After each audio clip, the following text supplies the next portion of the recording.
We're going to kickstart the event by sharing a little poll with you just to see who you think Joseph Chamberlain is to you. So we're going to give you around 2 minutes to do that, and then we'll get stuck in. So Amira, I think I have the result here. I can read it out. 68% of the attendees here associate Joseph Chamberlain as the first Chancellor of the University of Birmingham, and 38% identify him as a member of the Parliament, and 37% of them identify him as a Secretary of State for the Colonies, and 40% of the attendees here identify him as a Mayor of Birmingham, and around 6% identify him as other roles, and 5% saying, I don't know.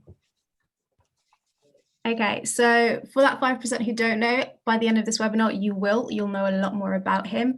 So just to give you a little bit of an introduction about what today is, we're mindful that the achievements and legacy of Joseph Chamberlain are widely known and celebrated throughout the university and the city of Birmingham alike. So there is really no denying that he has left his impact on this city. And in that same light in which we celebrate him in, we felt that we needed to start addressing the implications and the legacy left behind by his imperial and colonial outlook. So those of you who knew his business with the colonies, that might ring a bell. So what we'd like to do today is interrogate the rose-tinted lenses of sorts that we viewed Chamberlain's legacy through. So we are aware that he is a product of his time, and the imperialistic and even white supremacist rhetoric that Chamberlain espoused needs to be acknowledged by all in today's light. And we want to reckon with this in order to present a more honest history to all of you. That is not to say we aim to demonize a figure of the past. He's not here to defend himself. That's not at all what we're trying to do today. But we're trying to approach this task with the mindfulness to ensure that we start reckoning with our history and our shared history with a more truthful look in order to progress forward and start thinking about the ways we want to celebrate Birmingham and the university. So on that note, I'm going to hand over to my lovely co-host, Joshua. Thank you, Amira. So one of the biggest preceding questions for this event is, why now? Why are we to discuss and deconstruct Chamberlain's legacy and the impact that he had on our university, our city, and our wider society? To me, the answer is simple. It's because we must. Upon joining this university, the founding vision of Joseph Chamberlain is shared with all students in our Great Hall to inspire us to excel at such a prestigious and historic university, the first civic red brick university. We walk under the aptly named Chamberlain Clock Tower, have a pint and curly fries in Joe's Bar, and return to Chamberlain Tower, the student accommodation that overlooks all others. His history is embedded within our university campus, culture, and life. But we don't speak about him being a colonial secretary that supported British imperialism and expansionism. We don't speak of his claims that the British race is the greatest of the governing races the world has ever seen in order to drive Britain's economy through its imperial policy and the exploitation of subject territories. Now we speak about it. We speak about his whole legacy, the good and the bad, the impact that he had on elevating so many people's lives and degrading so many others. With anti-racism at the forefront of academic conversation and the Black Lives Matter movement sweeping the globe, demanding social justice, equality, and education, we must have these conversations now, no matter how difficult they are and may be. A radical and a revolutionary for his time, Joseph Chamberlain reminds us of who we were, who we are, and who we can be. I'm going to pass back over to Amira now to introduce our wonderful panelists. Thank you for that, Josh. Today we've got a great panel for all of you, so hopefully we will learn a lot in the next hour. So I'd like to introduce Dr. Matt Cole, who's a research fellow here at the University of Birmingham. We've got a pre-recorded video from Professor Ian Grossner, who is the Professor of Urban Education History and the Director for the Voices of War and Peace Centre here at the university. And we've got Dr. Rebecca Bridgeman, who's a curatorial and exhibitions manager at Birmingham's Museums Trust. And we've also got one of our own students, Ikram Hassan, who's also a youth board member and for the Chamberlain Highbury Trust. So we're going to be hearing a lot about them. I do encourage all of you to use the Q&A section of the Zoom instead of the chat function, and we'll start reading out your questions in due time. So first of all, we're going to welcome Dr. Matt Cole to tell a brief history about Joseph Chamberlain and his links with Birmingham and beyond. So Dr. Matt Cole, the floor is yours. Thank you very much. And thank you particularly to Amira and to Josh and to Sammy for setting up this event. I hope we will all learn a great deal from it. I hope we'll start or prompt further discussion about Chamberlain's role and what it means for us today, which is the important part of the process, rather than simply a narrative of what happened in the past. Chamberlain's a very multidimensional character. As you've already demonstrated in your responses to the poll, he had a series of roles, some of which are better known about than others, and I suspect in other panels of respondents would have come out in a different way. Most people know he's associated with Birmingham and have an idea that he was the Lord Mayor. As Lord Mayor, he was a very distinctive character because he pioneered municipal socialism. He made education available to children regardless of denomination, which is a very contentious issue at the time, and he provided it at the cost of the ratepayer. He cleaned the streets and made clean the water of Birmingham. He began to clear some backstreet housing, although he wasn't terribly good at replacing it. He was very interested, and I think this is a thread of his life, in business and entrepreneurship. He was a very successful entrepreneur, and part of his pragmatism was about what worked for prosperity, but in a democratic way. He was a person who pioneered modern political campaigning techniques, and his party took a hold of Birmingham, initially the Liberal Party and then the Liberal Unionist Party, in a way that held until the end of his dynasty, the death of Neville in 1940. So he was a radical and yet pragmatic individual in his social policy in Birmingham. He was a democratic force, but not necessarily entirely for purely democratic reasons. He went on to become the MP for one of Birmingham's seats, having been Lord Mayor, and left the Liberal Party, formed the Liberal Unionists over the issue of Irish Home Rule, in which he was a fierce supporter of British rule in Ireland and broke with Gladstone over it. He went on working with the Conservative Party to become Colonial Secretary. In the 1895 government, he took up that post, and was therefore responsible for Britain's government of the empire, and was just as fierce a defender of the empire's interest and Britain's interests in the face of any threat from outside or from the populations of any of the colonies or dominions as he had been about Ireland. The most notorious episode in this is the South African War, the Boer War of 1899 to 1902, in which the British contested the control of South Africa against Dutch settlers, the Afrikaners. This was a war against an opposing colonial force, but it was clearly a war that contested Britain's right to control a territory which was in fact not theirs and had been won by conquest, and was being held largely for economic reasons. Nobody would share in the assumptions or the values that made that possible. And that is part of what has to be recognised about Chamberlain's role in this. Whether you would use a term such as white supremacist as clearly about Chamberlain as you would about some other people like Rhodes, who he was something of an opponent of, is open to some sort of discussion, because, for example, the use of the word the English or the British race in the 19th century is not the same as it would mean in modern Britain or in modern discussion. There's a large philological and historical literature on this, which we can explore in discussion, but Chamberlain talks about the entire empire as a race on some occasions. Oscar Wilde would talk about the Irish race. I'm not quite sure they have the same thing in mind as doctrinaire biological racists of the 20th century, or indeed of the period that Chamberlain was ruling. But that's an open question. What Chamberlain saw as the purpose of the empire is something that's it's difficult to get into, but he was clearly more interested in its economic and military benefits than in doctrinaire ideological racial ones.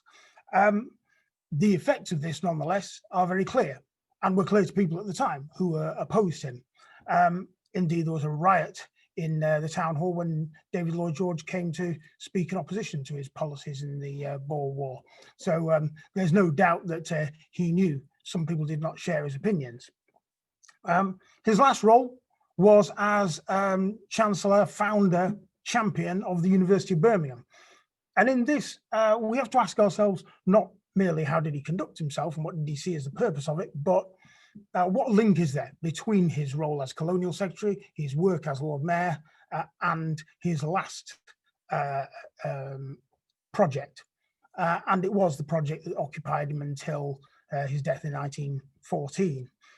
The interesting thing about the University of Birmingham is it's based on a college in Birmingham, Mason College, which started with a very open and democratic, progressive recruitment policy. Its founder, Josiah Mason, said on its opening day that there would be no restrictions in the admission of students as regards sex, creed, or birthplace. Now, again, the preoccupations that people had at the time were, for example, religious, and that's possibly what was foremost in his mind. But it was a doctrine which continued to be true in recruitment to the early University of Birmingham. Now, this is one of the things I'm engaged in looking at now, but it's quite clear that in a number of the areas of the curriculum, recruitment to the Department of Commerce or to the mining department or indeed across the university was multinational and multiracial. One only has to look at the film of the first degree congregation to see quite how diverse the people coming to shake the hand of Joseph Chamberlain were. This was partly a result of the very different curriculum and offer that the university made, but it was also part of the university's intended philosophy. We know that between the wars, it recruited very deliberately from the school boards in colonies and dominions around the world. And we know that in the post-war period, it banned the remaining attempts to revive Mosleyism in the university, and in the 1970s and 80s, parts of its academic curriculum, some of its research projects, some of the campaigns of the Guild sought to focus on the continuing problems of exclusion, racism, and discrimination. For me, one of the interesting things in the project of the history of the University of Birmingham that I'm doing now will be to look not just at the numbers of those people, the places they had in the university, but their experience, and to drill down into the biographies and the experiences, particularly those that I can get access to either through document or through interview, and to say not merely do you go to the University of Birmingham, how did it feel? And what was the University of Birmingham doing in society at large that reflected your concerns? That's a job that takes a little bit longer than looking at the photographs, but it's one that's going to be an important part of what I hope we're going to discuss here.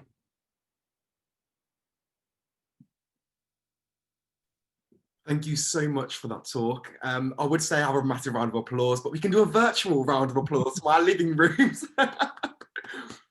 I'm now going to pass over to Amira to introduce our next panelist.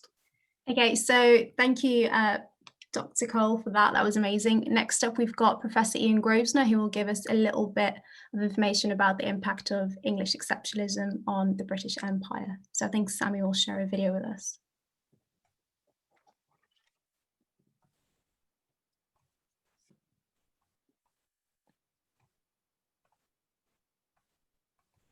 As an historian of education, I have a particular interest in how ideas are disseminated and become accepted. And in the context of the webinar, I've been thinking about the idea of English exceptionalism and its roots in the history of empire. So what I want to talk about is that agenda about English exceptionalism. I think first of all, though, I need to explain what I mean by exceptionalism. Essentially, it's the idea that England is inherently different from and superior to other nations. If we look at English history, and indeed much of English historical writing, it's very self-referential. The references to English exceptionalism appear on many, and they reflect a widely accepted orthodoxy that the state and society developed differently in England. So it's that key idea about being exceptional. And I think a good way of understanding this is some words that were given by Cecil Rhodes in 1853 when he says, and this is quite succinct, I think, to be born English is to win the first prize in the lottery of life. So the question I want to ask now is, where does this place Joseph Chamberlain and where does it place Birmingham in this context? In 1887, Chamberlain gave a speech in Toronto where he talked about Anglo-Saxon nationality. And I'll just read it out very slowly here, but we'll also show it at the end of the recording.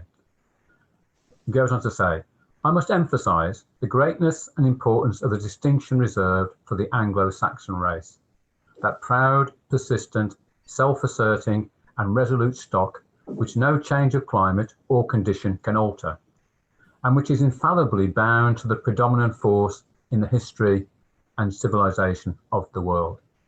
So the English race is seen here, or the Anglo-Saxon race as he terms it, as being the most predominant force in history and in the civilization of the world. So it's clear from this quote, I think, that Rhodes was not the only politician to see and understand the world in terms of race hierarchies.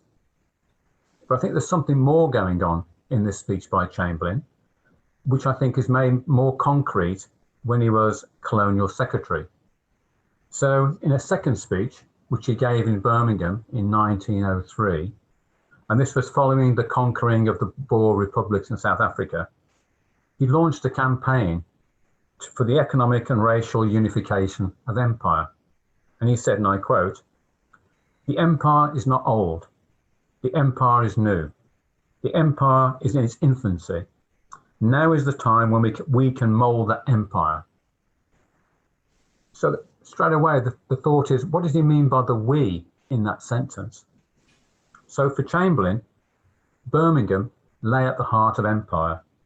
And as Bill Swartz has argued, Chamberlain's idea of empire was articulated through his local identification with the city of Birmingham and what you might term a mythologized figure of Birmingham man.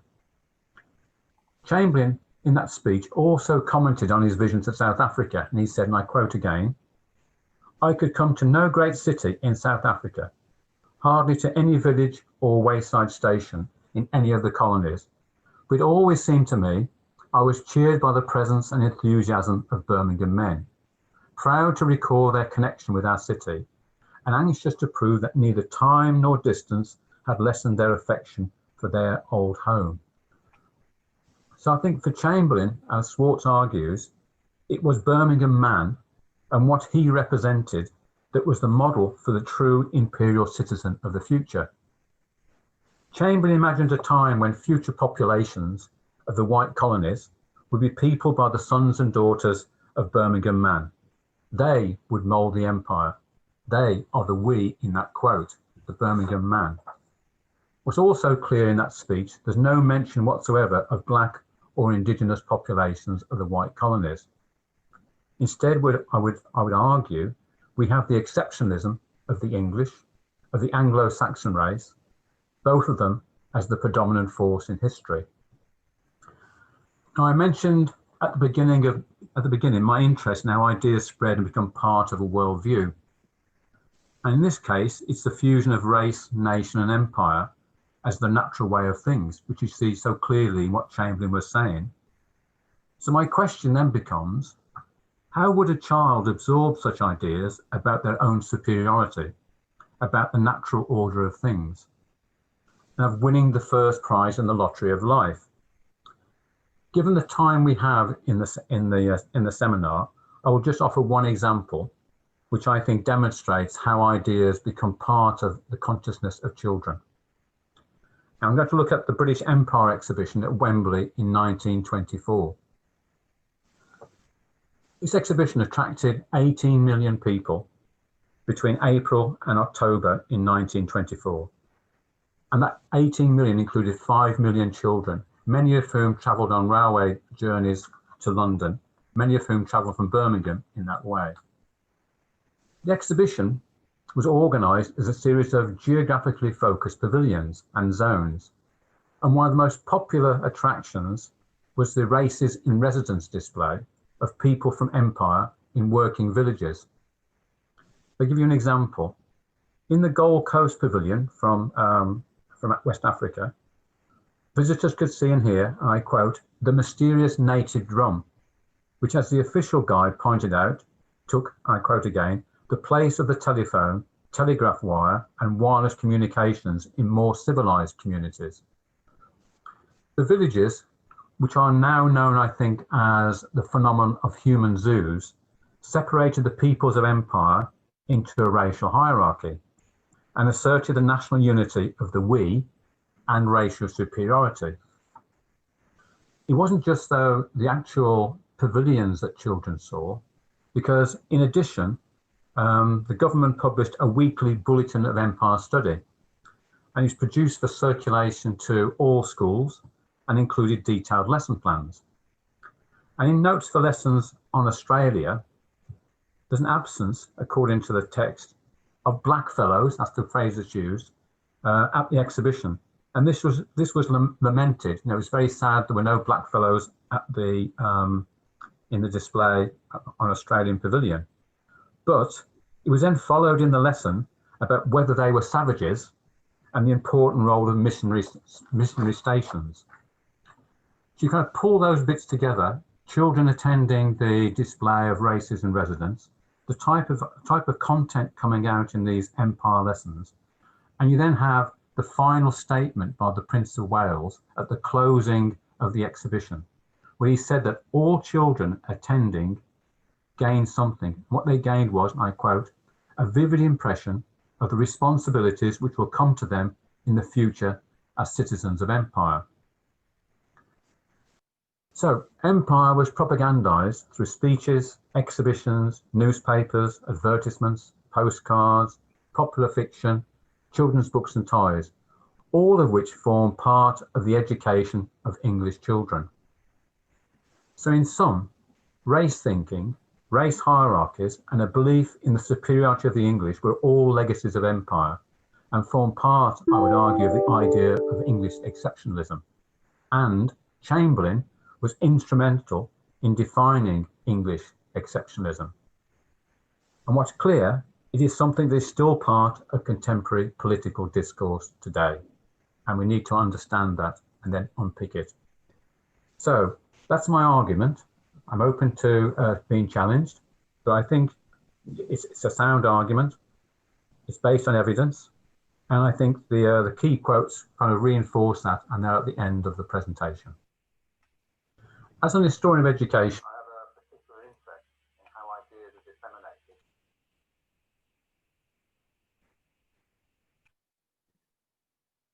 There we go. And once again, a massive thank you to Professor Ian Grossner for his recorded video about the impact of English exceptionalism in shaping the British Empire.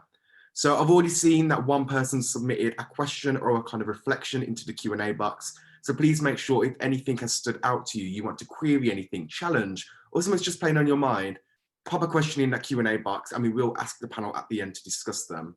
But next up, it gives me the great pleasure to introduce Dr. Rebecca Bridgeman, who will reflect on curating the Past is Now exhibition at the Birmingham Museum and Art Gallery and the responses from the exhibition's attendees.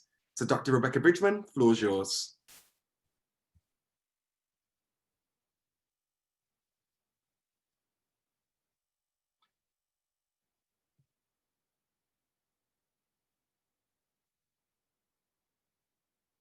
I'll just unmute myself, that would help, sorry. So hopefully I'll try and share the screen now with the presentation that I've got.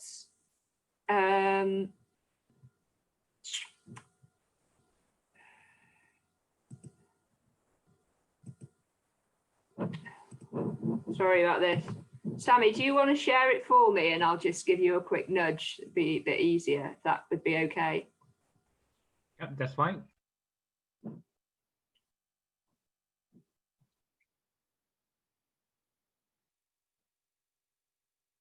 So I just want to say a huge thanks for the invitation today. We're really delighted to be able to have this chance to connect with kind of wider people in Birmingham, but particularly students. So just to let you all know that Birmingham Museum and Art Gallery has reopened now. We're open Monday to Friday, 10 till 5. So it's free entry. So please do go down and have a look at the wonderful collection of Birmingham's artworks that are on display. So today, I'm just going to discuss, as we've already said, how we presented Chamberlain at Birmingham museums. So we're going to have I'm going to put particular emphasis on the display called "The Past Is Now, Birmingham, the British Empire." But I just wanted to kick off with a very quick intro to Chamberlain in relation to the history of the museum and art gallery and to the city's collection. So we've already heard about Chamberlain's election as mayor in 1873. And from that time, he led a campaign to turn an existing idea, that of a museum and art gallery, into a reality. He gave £1,000 worth of his own money towards that campaign, and he and his family donated artworks and objects into the city's collection. So when the Museum and Art Gallery opened in 1885, it was really thanks in a large part to Chamberlain's efforts. And as ever, his local activity contrasted with that as in an imperial context. So here you can see two images of Chamberlain that form part of Birmingham's collection. On the left-hand side, you can see an image of what's called the Right Honourable Joseph Chamberlain, which was painted posthumously in 1937 by Oswald Burley. And on the right-hand side, there is a postcard drawn after Chamberlain became colonial secretary, which satirises the standoff between Chamberlain and Paul Kruger, the then president of the South African Republic. If we can go over to the next slide, please. So this postcard of the standoff between Chamberlain and Kruger was included in the display "The Past Is Now, Birmingham and the British Empire," or TPIN as we often refer to it. So this very much presented Birmingham in a global context and drew heavily on histories of empire. It included themes, included sections such as the one on Chamberlain. But the most important thing for this display was that it was deliberately not neutral, and in so doing addressed the inequalities and biases in interpretation that we have presented to some extent before this point. The exhibition marked the start of an approach that is going on still today, as we're beginning to decolonize Birmingham's collection. So it's important to say that this project was led by Sarah Wajid, who came to work with us in Birmingham through an Arts Council scheme. Very excitingly, she's just been appointed one of 2 new CEOs for Birmingham Museums alongside Zach Mensa. The display was really driven, though, by a group of 6 well-informed local activists, all women of predominantly South Asian heritage, who were and still are vocal in their disappointment and criticism of museums. And they are Abira Cameron, Alia Hussain, Mariam Khan, Sarah Myers, Shaheen Kasmani, and Samaya Kasim. So those co-curators worked alongside a predominantly white BMT team, and this is something that we've acknowledged and discussed on previous occasions, and I'm happy to answer questions on. But if we go on to the actual display of Chamberlain, which you can see in the next slide, please, Sammy. This is the section of the display that focused on Chamberlain, and this display concentrated on the period after him becoming colonial secretary in 1885 and linked to his involvement in the Second Boer War. So above the case on the wall in vinyl, you can see a quote by Chamberlain regarding British race, which is just at the bottom of the slide here, which I hope you can see, about the superiority of the British race. And then to the right-hand side, you can see an introductory panel for that display. If we go on to the next slide, please. So this is just some sections from the display on Chamberlain, and I don't know whether you can't quite see the top, but it focused on Chamberlain as his role in terms of his colonial secretary. And in blue, you can see the text that was included in the Past is Now display that was written by the co-curators regarding Chamberlain as colonial secretary. But just below that in black, you can see another text on Chamberlain that was written in 2012 for the Birmingham History Galleries.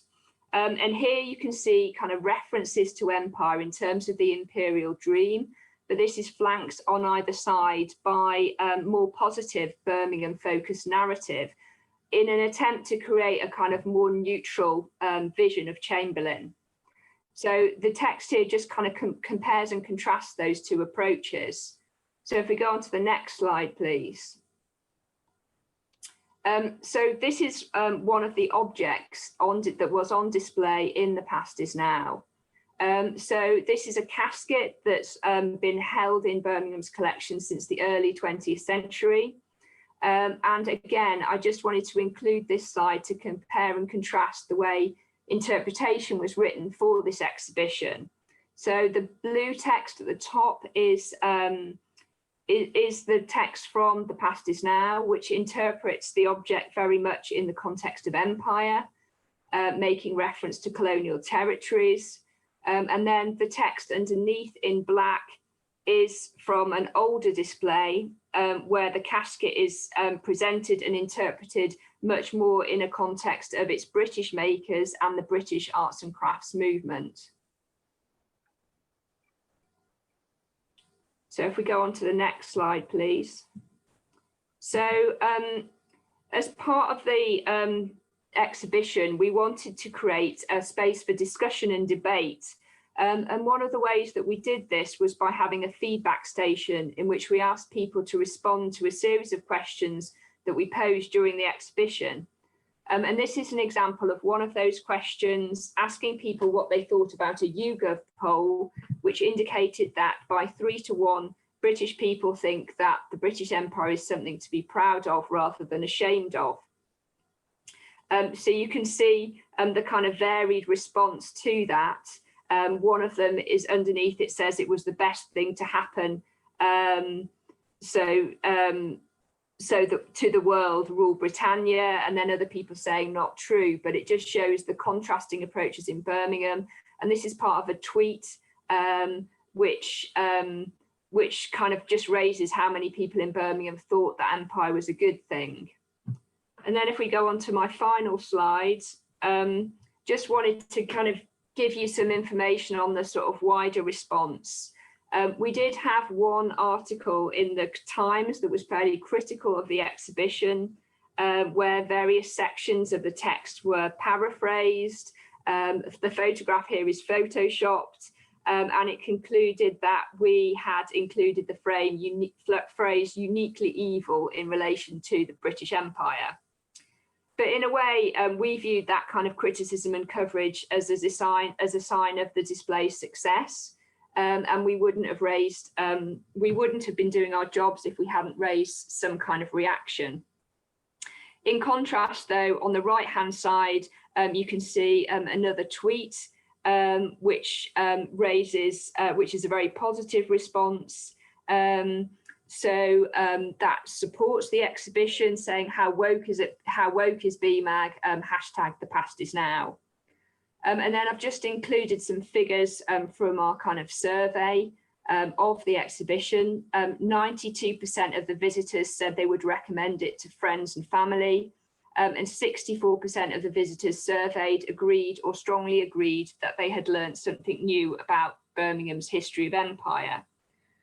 So, you know, that hopefully gives you an insight into the past is now. I'd just like to say as well that going forward, we are continuing with approaches that present a fuller picture of Chamberlain, including his local and imperial contexts. Thank you. Thank you so much, Dr. Bridgman, for that. It's really interesting to see the way narrations are created in this phase, and loving seeing the passes now, loved going to it, so thanks for that. Next up, we've got Ikram Ayane Hassan, who is a youth board member for the Chamberlain Highbury Trust. She will talk a little bit about the Trust's newly set up working group to review Chamberlain's link with colonialism, and she'll also talk about her own personal reflections a little bit, so I'll hand over to you. Thank you so much, Amira and Joshua, for hosting this event, and thank you to Sami for inviting me on. So I'm just gonna quickly share my screen.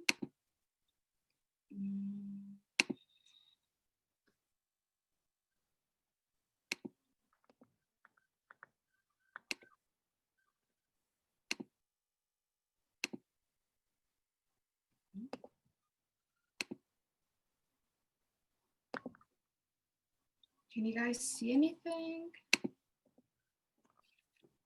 Oh, here we go.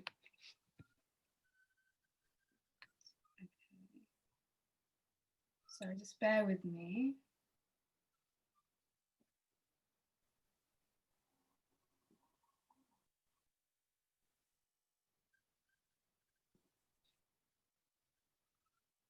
Sami, can I share a screen and then also have another screen? Like, do I have to keep this one on here?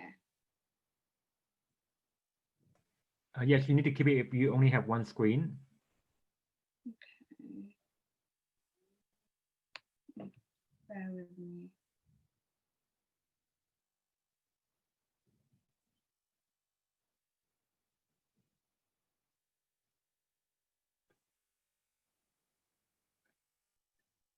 Just to jump in for 2 seconds as well, whilst Ikram's working through that. Again, we do have the Q&A button at the bottom. All you have to do is click on it and submit your questions. So if you do have anything, if anything has stood out to you, if there is anything you would like to ask some of our experts on the panel, this is your opportunity too. The whole point of this is to foster discussion and debate, and it's not just the panelists, it's you guys too. So make sure you do pop a question in there if you're able to.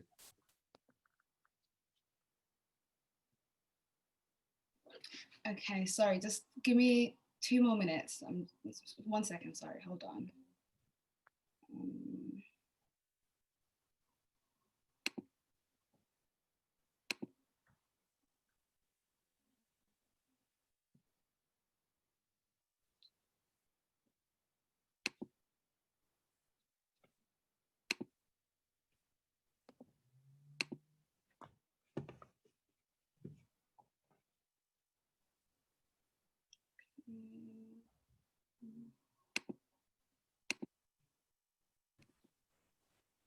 Josh, I think there's a question in the Q&A. Perhaps that we can start with that question as well as we're working out the text. That's no problem at all. Whilst we've got a couple of minutes, we'll start with one, and I'll just open it up to the panel as well. So we'll start with, is it possible to have pride in being English without prejudice? And how do we do that? So let's go to Dr. Matthew Cole first. Well, it's very interesting that in 2011, the census for the first time allowed people to identify a much more diverse range of national and ethnic identities. And only a very small number of people regarded themselves as English. I think, the interpretation of the term English has become highly contentious, and it's had associations which, to give an obvious example, the English Defence League, which most people who are English would not wish to share in. Interestingly, the title British was most often adopted by people who were BAME British residents, British born, and who did not regard themselves as being English, did not regard themselves, even in Scotland or Wales, as being particularly Scottish or Welsh. And so I think English has sort of found itself boxed into a rather unfortunate corner in terms of its understanding. So yes, it is possible to be English. I think we first have to identify what it means to be English that isn't anything else. And that itself would take another webinar. Thank you for that. Are you ready, Ikram? I'm ready, but I don't think I can share my screen, so I'm just gonna go ahead without it. I'm so sorry about the technical. No problem, go ahead. Cool. So my name is Ikram Ayala Hassan. I am a master's student at the University of Birmingham, and I am a youth board member at the Chamberlain Highbury Trust, and I am also a member on the Chamberlain Highbury Trust Colonial Heritage Advisory Group. So I just wanted to start off with a quote that Chamberlain made on the British Empire. I think Ian Grossner already said this, but I would just like to repeat it because it completely shocked me. So the greatness and importance of the distinction reserved for the Anglo-Saxon race, that proud, persistent, self-asserting and resolute stock which no change of infallibly bound be the predominant force in the future history and civilization of the world. He made that speech in Toronto on the 30th of December, 1887. So as you can clearly see, this man was a white supremacist and a racist. The Chamberlain Highbury Trust completely accepts that Joseph Chamberlain was racist, and the reason for the formation of the advisory group is to understand the context of the colonial story and how this relates to modern Birmingham. So just a bit of context on the actual Chamberlain Trust and what we actually do. Sorry, just bear with me.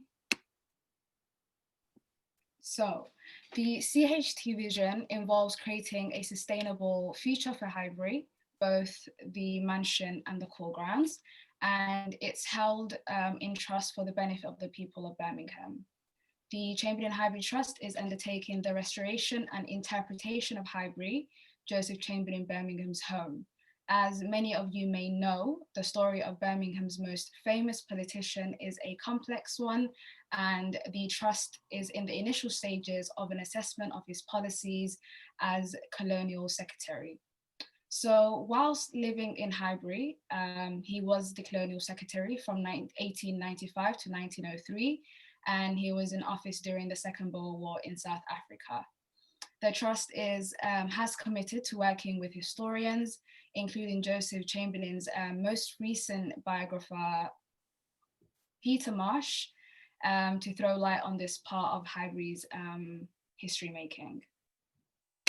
So to get into what we actually do on the advisory board, well, firstly, the board recognizes the importance of understanding the context of the colonial story and how this relates to modern Birmingham.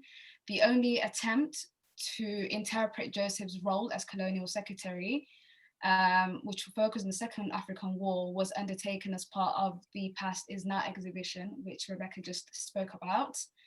The board saw the connection between unpicking Chamberlain's role in colonialism and its response to the Black Lives Matter movement in terms of board representation and its policies and its development of its youth board, which I am part of.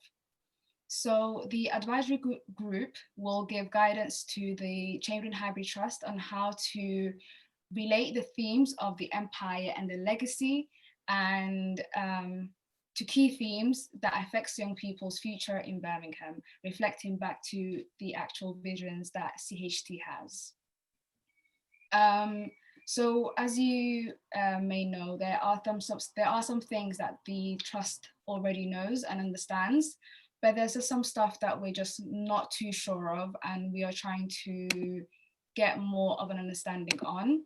These things include such things as how Joseph's idea of high imperial unity developed and why, the impacts of the policies of imperial unity locally, nationally, and globally, and how the world was shaped, how Joseph's policies were viewed by different colonies on the receiving end, the degree to which Joseph's action as colonial secretary were radical and exceptional, and there's many other points as well.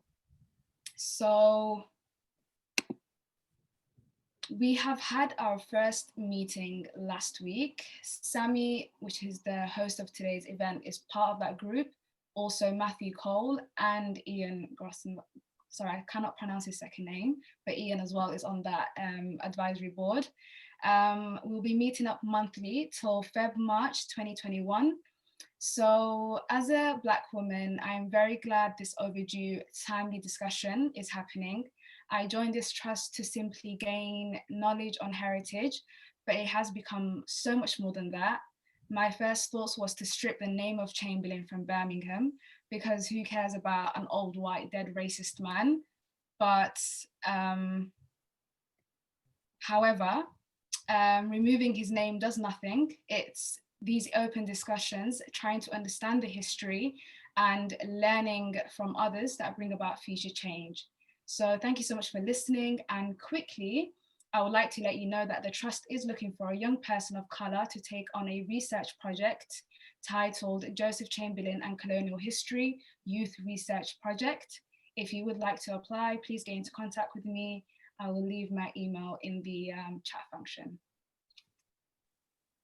Thank you so much, Ikram. I urge some of you to apply. Great place to have your voice heard. Thank you to all the panelists so far. We're gonna open it up to a few more questions before the end of the session. So there is a question for Dr. Cole from Eleanor, who asks, you said Chamberlain was a white supremacist, a British supremacist, sorry, rather than a white supremacist. But would it not be fair to assume that when talking about the British, Chamberlain implicitly meant white upper class men? I was wondering how you felt about this. Yeah, I wouldn't say he was a British supremacist rather than a white supremacist. I just think the term white supremacist is worth thinking about because of its other associations. He followed racist policies in South Africa. There's no question about that. He shared in racist assumptions, which we've seen persisted long after his death, and were shared by many other people, most of the people running the empire in his own life. It was, to put it at its most polite, it was an assumption of superiority on the part of the English and the British, which had a strong dimension of racial profiling. Interestingly, I mean, he was not unprepared to depart from that. When the British went to war against the Zulus in 1879, he spoke out against it in Parliament because he said the Zulus were entitled to govern themselves and were capable of it. Now, that implied that the other people that the British were conquering themselves and whose government he supported were not entitled to govern themselves. So we undoubtedly shared in those racial stereotypes which authorized the operation of empire. But he did not make distinctions about all people of a particular race or about all countries occupied by people of a particular race. He simply made assumptions about most people, generalizations, which authorized the racist behaviors of the empire. And of course, the speech in Toronto is a classic example of an appeal to that feeling, one which he knew would draw in certain foreign support and certain support at home, but which I've no doubt he would have expressed himself had he been called upon to in national politics in Britain. So yes, I don't make an absolute leap from saying I wouldn't necessarily call him a white supremacist to saying it's only about being British. That's clearly not true. The application of his belief in alleged British identity includes an assumption of superiority and hierarchy between cultures and nations and parts of the world, which is racist and nobody would share it now. Thank you, Dr. Cole, for such an in-depth answer and response to that question. So now we're going to move on to the next question. Asha Rogers has said that fascinating to hear about the exhibition as a case study in and of itself, Rebecca Bridgeman. I took a group of UOB students to see the exhibition from the second year undergraduate English module, Colonial, Post-Colonial, and we had some excellent conversations afterwards. But then on that topic, Katie Norgrove asked, can Rebecca tell us anything about whether the profile of visitors to the TPIN exhibition was different from the usual BMAG profile? I think I haven't got the exact figures in front of me, but I think, you know, there was certainly an uplift in terms of BMA visitors to the museum and art gallery, but not a huge one. We already have, we're relatively good at Birmingham compared to other organisations up and down the country, but we still recognise that there's a long way to go in terms of diversifying our audiences. So what I'm going to do is I'm going to put in the chat function the link to the Museum and Art Gallery, and I would urge you to come and visit. There's lots of great things for people to come and see, including an exhibition called Birmingham Revolutions, which deals with activism and a lot of Black Lives, well, not current Black Lives Matter material, but material in relation to previous protests. And we're hoping to get some Black Lives Matter material up really soon. That sounds great and very much needed at the moment. Our next question is from Elaine, who asks, how is the university rather than the museum engaging the local community in discussion about Chamberlain? Who feels like answering this? I mean, I could start. Sorry, can you repeat that again? So how is the university engaging the local community in discussion about Chamberlain? So is there anything we're doing at the moment with the community?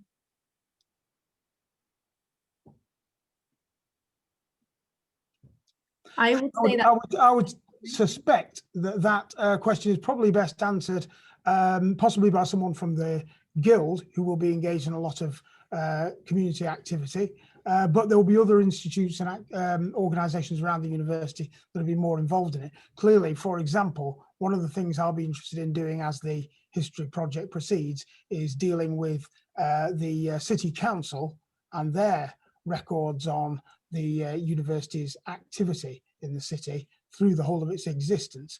It was founded partly by the city council, and its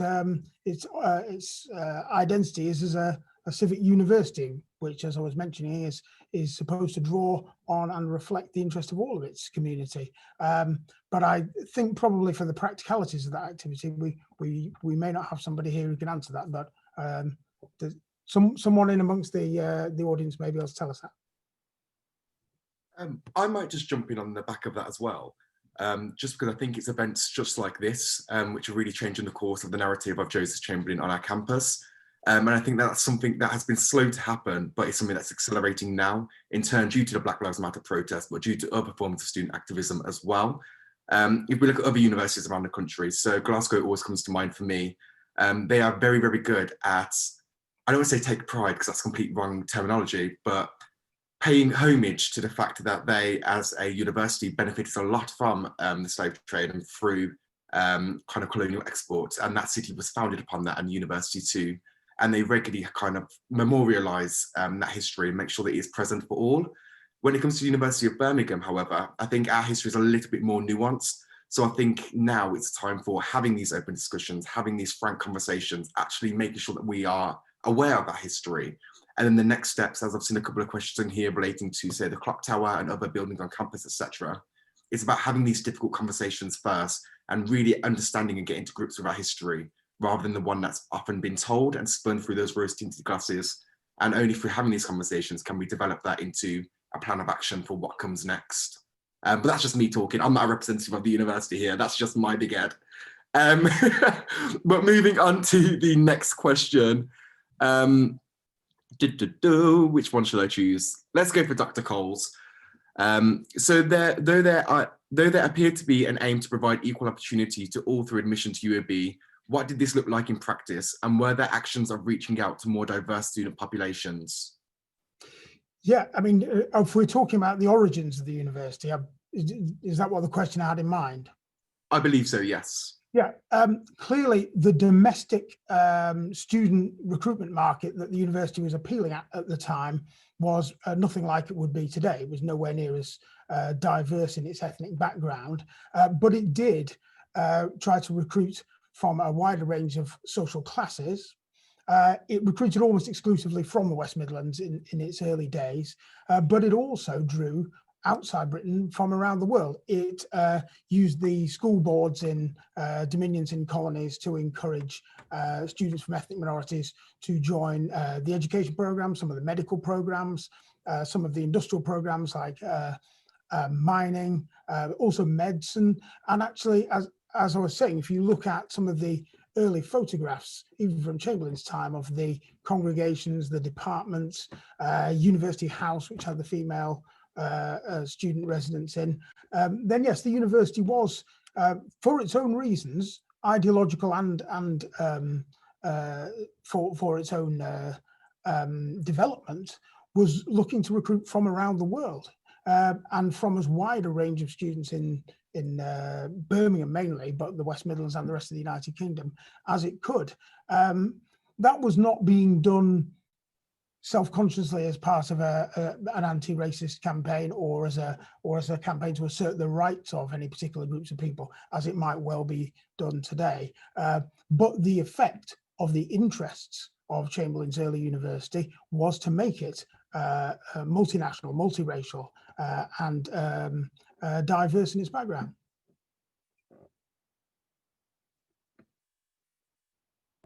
Oh, that's the trouble with Zoom. You're always on mute when you need to say something. Thank you for that, Dr. Cole. It's really thought-provoking for me, especially. I think we're going to get one more question before we wrap up. There's a question about Joseph Chamberlain and any links to the slave trade. I think, again, maybe Dr. Cole might have something on this, or even Ikram would work with the trust. Ikram, would you like to start out? Sorry, what was the question? Are there any links to the slave trade with Joseph Chamberlain in the same way that we might say with Matthew Bolton? I mean, as far as I know, and being on the board, we haven't had any information on any sort of slave trade, but we are on the initial stages of research, so I don't know what will come up. But for now, I would say I'm not too sure. I'll pass it to Matthew for that one. Technically speaking, the slave trade was legally abolished before Chamberlain was born. So actually the kind of figures like Coulson, who we saw called out, if you like, posthumously in Bristol, you can't make the same sort of associations. However, there are benefits that were gained, financial benefits that were gained by Birmingham companies, some of which Chamberlain had an interest in, by the conduct of the empire.